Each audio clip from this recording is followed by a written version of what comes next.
This is the street I grew up at. Back in the day, it was so different. My friend Richie right there got shot at. I mean, shit, I practically knew everyone on this block.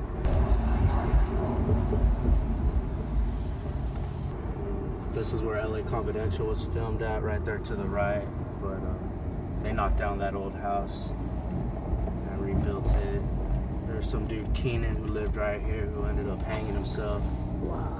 This right here to the left was my old apartment complex. This one? This one? Yeah, I lived on the top, the third floor. Back in the day, before these bushes and plants were right here, everyone used to play football right here on this little strip.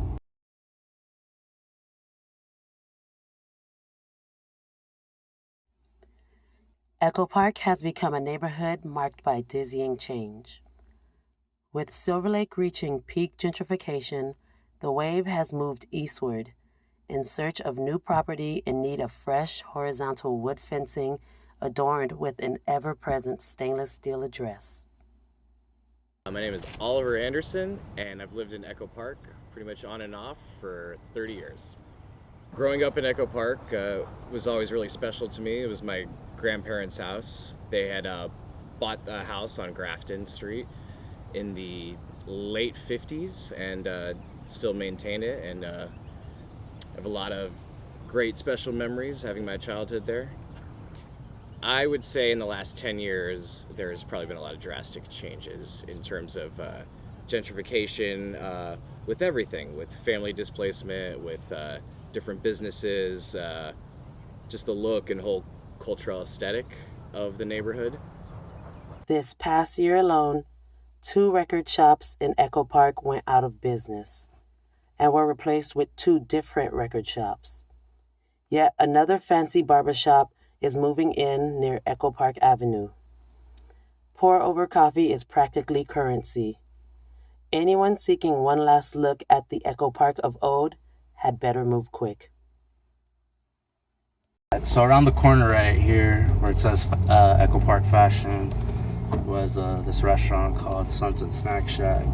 Now it's known as Dinette, I want to say. But the Korean family, the wife, she said, hey, when the new business comes into town, please don't support it because, you know, we're getting pushed out. We're not ready to leave. They still wanted to work.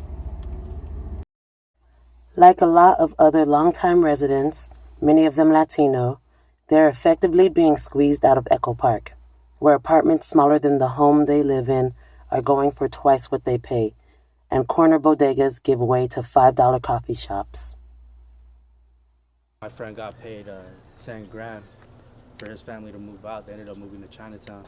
And what they did, like, in the mid-2000s was, like, once one of those families moved out, they re-renovated it, and then they would lease them, you know, they'd rent them out. And if you live on Section 8, like, your house never got, like, that upgrade. The integrity of the original neighborhood, where it's like just working class families who have lived there for generations, can now, and then for the past 10, 12 years, can't afford to live there anymore. But yeah, like, you could even see, like, they're not really trying to, like, sell these apartments to, like, families. Like, they really don't want a lot of kids because, you know, kids are kind of noisy, and, you know, they kind of take away, like, what I feel is like the look of what the neighborhood's trying to go to. I feel like right now they really just kind of want, like, young, hip people with money. Gentrification has winners and losers, and so does this resurgent economy.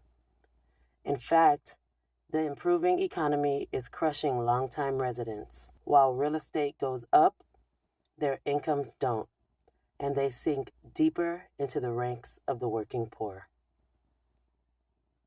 I always want nothing but the best, obviously, for my community, I guess. I think Echo Park is not only the greatest place in Los Angeles, it's just, for me, it's just so obviously, like, special, and I'm connected to it, and it's the most beautiful community in the world to me.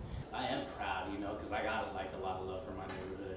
It's not always going to be a bad thing to have the neighborhood be so desired after by everyone to come. I mean, they could interject new life and prosperity into it, but at the same time, I would say please have respect and consideration to its history and to its original aesthetic and to try and find a middle ground somehow. I have no idea how much the bigger developments are going to affect everything, but I think now there's this really cool kind of diverse cultural balance to where there is a lot of coffee shops and craft breweries and a lot of transplants and hipsters walking around, definitely changing the look and vibe of the neighborhood. But at the same time, Echo Park Lake looks beautiful, Elysian Park looks beautiful. There's still I still go to a lot of small little businesses, like the little 99-cent store. If you could use beer as a metaphor, like I love cheap beer like Miller High Life, but I also love really good craft IPA beers.